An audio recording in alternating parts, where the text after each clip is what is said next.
একটু কি দেরি হয়ে গেল পরের পার্টটা আনতে? আশা করছি না। তো চলো আবার পরের পার্টটা নিয়ে চলে এসেছি, প্রথম দিনের পরের পার্টটা, যেখানে আমরা শেষ করেছিলাম, আমরা কোথায় শেষ করেছিলাম? মংপুর রবীন্দ্র ভবনে শেষ করেছিলাম ঘোরা। এরপরে আমরা যাচ্ছি মংপুরি খুব কাছাকাছি একটা পার্ক, রডোডেনড্রন পার্কে।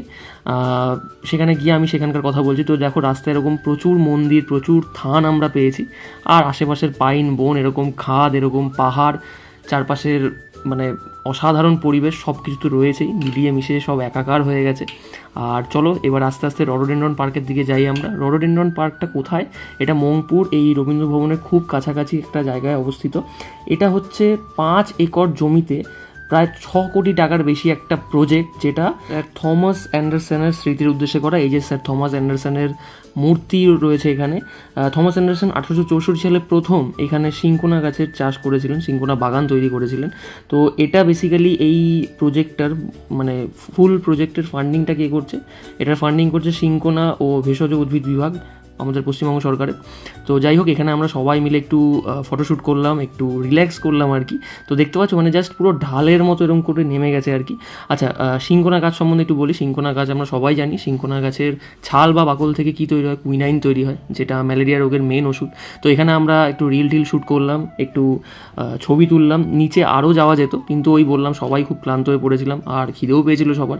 তো ওখানে নিচে কিন্তু রিলও বানাচ্ছিল অনেকে, মানে নাচ টাচ হচ্ছিলো, দেখছিলাম আর কি। দেখো একবার পাহাড়ের ওপর থেকে কীভাবে মেঘগুলো নামছে, মানে চারদিক কয়েক মুহূর্তের মধ্যে কীভাবে ঢেকে গেল। যাই হোক, এখানে এখনও পর্যন্ত 1000টারও বেশি রডোডেনড্রন চারা রোপণ করা হয়েছে, যার মধ্যে 500টা গাছ সাফল্যের সাথে কিন্তু বেড়ে উঠেছে। তো এবার আর কারোর এনার্জি ছিল না, এবার সবার খিদে পেয়ে গেছিলো। তো এবার আস্তে আস্তে গাড়িতে উঠে সোজা হোমস্টেতে চলে গেলাম। আর চারদিকে দেখো কীরকম মেঘ আর কুয়াশা, আর পাইন বনের মাথাগুলো শুধু দেখা যাচ্ছে।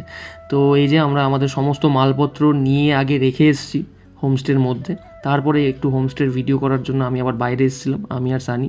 তো আমি এবার একটু হোমস্টের মধ্যে ঢুকছি। এই যে আমাদের হোমস্টেতে ঢোকার পথে রাস্তাটা শুধু দেখো, চারদিকে শুধু ফুলের টব, এত সুন্দর সুন্দর ফুল, মানে এত বাহারি রঙের ফুল খুব কম দেখেছি আমি একসাথে। আর এটা ছিল আমাদের হোমস্টেটা একেবারে ওই এরিয়ার মধ্যে, দাওয়াইপানির যে এরিয়া আমরা গিয়েছিলাম সেই এরিয়ার মধ্যে সবচেয়ে ওপরে, সবচেয়ে টপ। তো আর এই দেখো মানে পুরো পাহাড় কেটে কেটেই মনে হচ্ছে সিঁড়িগুলো করা, পাথর কেটে কেটে। আর এই যে এটা হচ্ছে এলিনা হোমস্টে, যেখানে আমরা ছিলাম। এখানে 3টে রুম রয়েছে। আমি সমস্ত ডিটেল এর অ্যাড্রেস, ফোন নাম্বার সমস্ত কিছু আমি ডিসক্রিপশানে দিয়ে দেবো। তো দেখো হোমস্টেটা একদম টপে, আর নিচ মানে ওপর থেকে ভিউটা জাস্ট অসাধারণ। আর যদি আকাশ পরিষ্কার থাকতো আমি দেখাতাম কাঞ্চনজঙ্ঘা একদম মানে পুরোপুরি সামনে থেকে দেখা যায়। এটা হচ্ছে আমাদের ঘর, মানে আমার, স্নেহাশিসের, তানির আর আড্ডুর ঘর। আর এটা হচ্ছে প্রিয়ঙ্কর আর লাবণীর ঘর। আর এই ঘরটা ছিল বাকি যে মেয়েরা এসেছিলো তাদের। আর এখানে দেখো দোলনাও রয়েছে, মানে অসাধারণ হোমস্টেটা। আর হোমস্টের খরচ শুনবে পার হেড 1000 টাকা করে, থাকা খাওয়া সব নিয়ে। এত সুন্দর একটা পরিবেশে একদম টপে হোমস্টেটা, তার এত রিজনেবল প্রাইস। আর খাওয়া দাওয়া কিন্তু বেশ ভালো ছিল, আমি দেখাচ্ছি সব আস্তে আস্তে। তো এখানে আমরা আমাদের লাগেজপত্র সব রেখে দিয়েছি। আর এখানে আয়না রয়েছে, কাঠের সিলিং, কাঠের মেঝে, কাঠের দেওয়াল। আর এই দেখো বাথরুমটা কিন্তু বেশ পরিষ্কার, নিট অ্যান্ড ক্লিন ছিল। গরম জল ঠান্ডা জল দুটোরই ব্যবস্থা ছিল। স্নান করে আমি একদম আমার লুক চেঞ্জ করে ফেলেছি, মানে একদম ফেলুদা ফিল নিয়ে আসার জন্য। ফেলুদা দার্জিলিংয়ে আসবে, আর দার্জিলিং জমজমাট হবে না তা কি হয়? তো যাই হোক, এখানে হাতে তো চারমিনার নেই, তাই চারমিনার নিয়ে একটা পোজ দেওয়ার চেষ্টা করলাম ফেলুদার মতো। যাই হোক, ফেলুদা ব্যোমকেশের যারা ভক্ত তারা এই সমস্ত জায়গায় এলে এইগুলো করবে, এটাই স্বাভাবিক ব্যাপার। তো সবাই এখানে খেতে বসে গেছে। খাওয়ার মেনুতে কী কী ছিল? মেনুতে আমাদের মানে সকালেই ইলিনাদি ফোন করেছিল যে আমরা কী খাবো দুপুরে গিয়ে। দুপুর মানে তখন আর দুপুর ছিল না, তখন 4:30 না 4:45 বাজে। তো দেখো একদম এরকম বাসমতি চালের ভাত, আর গরম গরম সবজি ছিল, আলু ভাজা ছিল, ডাল ছিল, আর মাছের ঝোল ছিল, কাতলা মাছের ঝোল। মানে অসাধারণ ছিল, মানে পাহাড়ে গিয়ে যে আমি এরকম মাছ খেতে পাবো আমি সত্যি ভাবিনি। তো আমরাই সকালেই বলে দিয়েছিলাম, উনি বলেছিল ডিম খাবো না মাছ খাবো, তো আমরা মাছ বলেছিলাম। তো আমি আবার 2 পিস মাছ খেয়েছি। মাছটা কিন্তু বেশ ভালো ছিল, একদম ফ্রেশ মাছ। সিরিয়াসলি বলছি, পাহাড়ে গিয়ে যে আমি এরকম মাছ খাবো আমি ভাবতেই পারিনি। সবজিটাও দারুণ ছিল, ডাল দিয়ে মেখে এই আলু ভাজা মুখে দিয়ে একদম বাঙালি খাবার, তার উপরে আবার এরকম বাসমতি চালের ভাত। কে দেবে ভাই মাত্র 1000 টাকায় এরকম খাবার দাবার, এত সুন্দর একটা হোমস্টেতে থাকা। আর ইলিনাদির ব্যবহার এত ভালো, এত অমায়িক একজন মানুষ, মানে ভাবাই যায় না। আমাদের সবারই প্রচণ্ড খিদে পেয়ে গেছিলো। আর মানে লাস্ট খেয়েছিলাম সেই সকালে ওই 4 পিস মোমো, তারপরে আর কিছু খাওয়া পড়েনি। মানে ম্যাক্সিমাম সবারই তাই কন্ডিশন ছিল। কেউ কেউ স্নান করে খেয়েছে, এসে, আর কেউ কেউ গিয়ে খেয়ে স্নান করেছে। তো এখানে এই সবজি দিয়ে ভাতটা মেখে মানে লিটারালি বাড়ির ফিলিং আসছিল। খুব সুন্দর রান্নাবান্না হয়েছিল, একদম লাইট খাবার দাবার করেছিল, মানে কোনো হেভি তেল মশলা নয়, একদম প্রপার পাহাড়ে যে খাওয়া দাওয়াটা চলে। আর ওই দেখো একটা লঙ্কা রয়েছে, ওই লঙ্কার আচারটা এখানে খুব বিখ্যাত, বেশ ঝাল লঙ্কা, মানে ধানি লঙ্কা যেটাকে বলে, ওই লঙ্কা দিয়ে ভাত মেখে আমি খেয়েছি, মানে বেশ ভালো লেগেছে আর কি, পাহাড়ের ঠান্ডার মধ্যে গরম গরম লেগেছে। আর এখানে আড্ডা আমার একটু ঝোল দিল, মাছের ঝোল।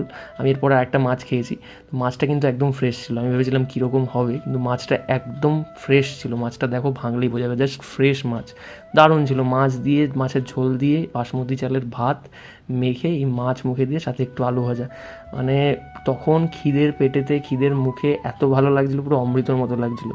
এখানে ওদিকে সানি খাচ্ছে, এদিকে প্রিয়ঙ্কর লাবণী তখনও খাচ্ছিলো, আর আমার ভিডিওটা তখন সঙ্গীতা করছিল, মানে সঙ্গীতা দত্ত।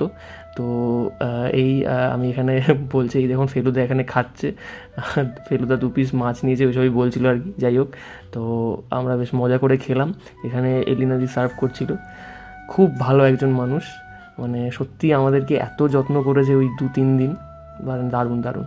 তো যাই হোক, খাওয়া দাওয়ার পরে সবাই মিলে আস্তে আস্তে একটু বেরোলাম। এই চারদিকে তখনও মেঘ, কুয়াশা, হালকা হালকা বৃষ্টি পড়ছে তখন, সবাই মোটামুটি হাতে ছাতা নিয়ে বেরিয়েছে। আমি ওই পাঞ্জাবি আর শাল গায়ে দিয়েই বেরিয়েছি।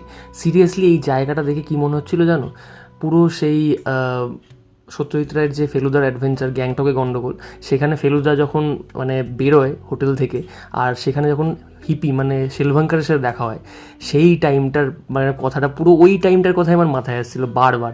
আর এই যেখানে প্রিয়ঙ্কর লাবণী, এখানে সঙ্গীতা, ঋত্বিকা আর সুকন্যা সবাই মিলে যাচ্ছে, সবাই মানে প্রপার একদম পুরো মনে হচ্ছে যে শীতের জায়গায় এসছে। আর আমি দেখো একটা পাঞ্জাবি আর শাল গায়ে দিয়ে জড়িয়েছে, একদম পুরো একদম ফেলুদা ফিল। যাই হোক, এই জন্য কম টিটকিরি খাইনি আমি, ঠিক আছে। মানে এটা একটু মানে একটা শখের ব্যাপার যে ফেলুদার জায়গায় যদি এসছি, ফেলুদার মতো একটু সাজবো না, তা কি হয়। তো চলো এবার আমরা আস্তে আস্তে যে দ্য মোস্ট ওয়েটেড পার্ট, সেটা হচ্ছে এই পাইন বন এক্সপ্লোর করতে বেরিয়েছি। পাইন বনে ঢুকবো না, বাট পাইন বনের চারদিক দিয়ে ঘুরবো জাস্ট এই রাস্তা দিয়ে। একটা মানে কিছুক্ষণ পরে 1 হাত দূরের মানুষ দেখা যাবে না। দেখো কীভাবে মেঘটা জমেছে, কীভাবে কুয়াশাটা জমেছে, মানে গাছের পাতার মাথাটা শুধু দেখা যাচ্ছে, গাছের পাতা থেকে টুপ টুপ করে জল পড়ছে, মানে লিটারালি ওই ফিলিংটা, মানে আমি রিয়েল শব্দ দিতে পারছি না, রিয়েল ভয়েস দিতে পারছি না, রিয়েল মিউজিকটা, কারণ ওখানে আমরা প্রচুর গল্প করছিলাম, সেই জন্য দিলাম না। কিন্তু ওখানে সত্যি এত সুন্দর আর এত নিস্তব্ধ ছিল চারদিকের পরিবেশটা। এই দেখো গাছের মাথাগুলো দেখো শুধু, মানে এই জন্য আমি ওপরের ভিডিওটা করেছি। আর এটা হচ্ছে সেঞ্চল ওয়াইল্ড লাইফ স্যাংচুয়ারির একটা পার্ট, মানে ওই স্যাংচুয়ারির আন্ডারে পড়ে, এই জন্য যত রাত বেড়েছে ওখানে কিন্তু একটাও আলো জ্বলেনি। এই সেম জিনিস আমরা শান্তিনিকেতনে গিয়েও দেখেছিলাম, মানে কোনো ওয়াইল্ড লাইফ স্যাংচুয়ারিতে রাত্রেবেলা আলো জ্বলে না। তো যাই হোক, প্রচণ্ড মানে আমরা ওখানে অনেকক্ষণ, প্রায় 1.5 ঘন্টা ওখানে হেঁটেছি। কিছু কিছু মানে লোকজন চলে এসেছিলো, কিন্তু আমরা 3-4 জন ছিলাম। তারপরে নিচের দিকটা এসেছিলাম, সেখানে দূর থেকে দার্জিলিংয়ের মানে আলো দেখা যাচ্ছিলো, দার্জিলিং শহরে। তো যাই হোক, এবার এখানের একটু মিষ্টি ট্রাই করবো বলে এসেছিলাম, কিন্তু সিরিয়াসলি বলছি একদম ভালো লাগেনি। মানে এখানকার প্যারাটা ট্রাই করলাম, মানছি নারকেল টারকেল দিয়েছে, মানে কর্পূরের গন্ধ পেলাম, কিন্তু আমার ভালো লাগেনি। থেকে কলকাতার প্যারা অনেক অনেক ভালো, বিশেষ করে কালীঘাটের প্যারা পুরো ক্ষীরের হয়। তো যাই হোক, রাতের ভিউটা দেখাই। রাতের হোমস্টের ভিউটা খানিকটা এরকম ছিল, একদম বৃষ্টি, মেঘ, কুয়াশায় পুরো ভিজে গেছে গাছগুলো, আর এই মানে সুন্দরভাবে লাইট দিয়ে সাজানো চারদিকটা। তো এই যে আমরা সব ছাতা টাতা মানে গুছিয়ে এই প্রিয়ঙ্করদের ঘরে তখন আড্ডা দিতে বসেছিলাম। এই চা আর ভেজ পকোড়া চলে এসছে, সেদিনকার জন্য চা আর ভেজ পকোড়া ছিল টিফিনে। তারপরের দিন ছিল স্পেশাল জিনিস, সেটা দেখাবো পরের ভিডিওতে, এখন বলছি না। তো যাই হোক, এখানে আমরা সব গল্প করছিলাম চা খেতে খেতে। উনো খেলা হয়েছে, উনো খেলার ভিডিও আমি দেখাচ্ছি। রিল বানানো হয়েছে, সেসব রিল তো আমি বললামই পোস্ট করব, ঠিক আছে। সেই রকম রিল বানানো হয়েছে, মানে একদম প্রপার লেভেলের। আরও ভালোভাবে বানানো যেত, কিন্তু যাই হোক, মানে অতটা গুরুত্ব দিয়ে না বানালে যা হয়, মানে জাস্ট বানানোর মানে বানাবো তাই বানানো হয়েছে। এটা যদি প্রফেশনালি বানানো যেত তাহলে আরও ভালো হতো জিনিসগুলো। যাই হোক, মজাটাও একটা দরকার, মজার ছলে বানানো জিনিসগুলো অন্য রকম মানে বিউটি থাকে। তো যাই হোক, এখানে সবাই বিশাল আড্ডা দেওয়া হচ্ছিলো, যার জন্য আমাদের আসা আড্ডা দিতে, গল্প করতে। তো সেটাই হচ্ছিলো এখানে। এই তারপরে আমরা একটু উনো খেলতে বসেছিলাম। তো মানে এই রকম সন্ধ্যায় তো বন্ধুদেরকে নিয়ে স্বপ্ন থাকে সবারই, যে এরকম সন্ধ্যা কাটানো হবে পাহাড়, তার উপরে আবার পাহাড়ের মতো জায়গায়, আর এরকম এত সুন্দর একটা হোমস্টেতে। তো যাই হোক, এরপরে আস্তে আস্তে ডিনার করব আমরা। ডিনারে সেদিন কী ছিল, ডিনারে সেদিন নয়, আমরা ডিনারে দুদিনই মাংস খেয়েছি, চিকেন কারি আর ভাত ছিল সেদিন, ডাল তো ছিলই, ভাত ডাল চিকেন কারি। তো চিকেনটা সেই খেতে হয়েছিল সিরিয়াসলি বলছি, সেই রকম মানে প্রচুর তেল মশলা নয়, কিন্তু আবার একেবারে পাতলা ঝোলও নয়, একদম প্রপার টান টান একটা ঝোল করেছিল এলিনাদি। আর সাথে চিকেনের একদম সলিড পিসগুলো ছিল, চিকেনটা জাস্ট মানে গলে গেছিলো একদম, খুব সুন্দর হয়েছিল। আর এরকম স্যালাড দিয়ে, পেঁয়াজ দিয়ে, ঝোল দিয়ে ভাতটা মেখে, বাসমতি চালের ভাত আর এরকম চিকেন দিয়ে, দারুণ, মানে অসাধারণ ছিল। রাতের খাবারটাও সেই লেভেলের ছিল। তো যাই হোক, মানে খুব সুন্দরভাবে আমরা মজা করলাম, সারাটা দিন দারুণভাবে কাটালাম। তো এখানে একটু অল্প করে বলে রাখি, দাওয়াইপানির ডিস্টেন্স দার্জিলিং থেকে 20.7 কিলোমিটার, আর শিলিগুড়ি বা জলপাইগুড়ি থেকে 77 কিলোমিটার, যদি পেশক রোড হয়ে আসা হয়। তো দাওয়াইপানির নামটা এসছে এর জলের জন্য, কেন কী বৃত্তান্ত সেটা আমি পরের ভিডিওয়ে বলবো, পুরো ডিটেল ইতিহাসটা। এখানে অল্প করে বলে রাখি, এখানকার জলের গুণ অসাধারণ। হজমের জন্য, চামড়ার যে কোনো রোগের জন্য এখানকার জল দারুণ, মানে প্রপার ঝর্নার জলই এখানে আসে। প্রত্যেকটা বাড়িতে প্রত্যেকটা হোমস্টেতে সেই ঝর্নার জলই সরবরাহ হয় পুরো পাইপলাইনের মাধ্যমে, সেটা দেখলাম আমরা। তো যাই হোক, এবার আস্তে আস্তে ডিটেল ইতিহাসটা পরের ভিডিওতে থাকবে। তো যাই হোক, এবার আস্তে আস্তে এই ডিনার করে এই এলিনা দিয়ে আমাদের জন্য আর একটা কম্বল নিয়ে এসেছিলো। তো দেখো চারদিকটা পুরো অন্ধকার মেঘে ঢেকে গেছে। একটু পরে আমি দার্জিলিংয়ের কর্নারটা দেখাচ্ছি, মানে দার্জিলিং ম্যাল বা দার্জিলিংয়ের সাইডটায়, যেখানে মানে অল্প অল্প ছোট ছোট আলোর বিন্দুগুলো দেখা যাচ্ছে। সেদিন রাতে ঘুমোতে ইচ্ছা করছিল না, কিন্তু শরীর ক্লান্ত ছিল, সারা দিন প্রচুর ঘোরাঘুরি হয়েছে। পুরো ট্রেন থেকে নামার পরে 2-3টে জায়গা ঘুরে, এতটা ডিস্টেন্স, মোটামুটি প্রায় 6-7 ঘন্টা লেগে গেছে আমাদের ওই জায়গাগুলো ঘুরে টুরে আসতে, মানে এনজেপি থেকে হোমস্টেতে আসতে। তো এই দেখো দূরে এই দার্জিলিংয়ের ম্যাল রোডের আলো আর দার্জিলিং শহরের আলো দেখা যাচ্ছে। তখন আমাদের ভাগ্য ভালো ছিল যে মেঘটা একটু কেটেছিল। তো যাই হোক, এখানে আমাদের কিছু ছবি রইলো। ভিডিওটা ভালো লাগলে অবশ্যই লাইক করে দিও, চ্যানেলটা সাবস্ক্রাইব করে দিও, পাশে থেকো। তো পরের পার্ট খুব তাড়াতাড়ি আনবো। আর এই দেখো আমাদের পাইন বনের ছবি। তো চলো, আজ টাটা, বাই বাই।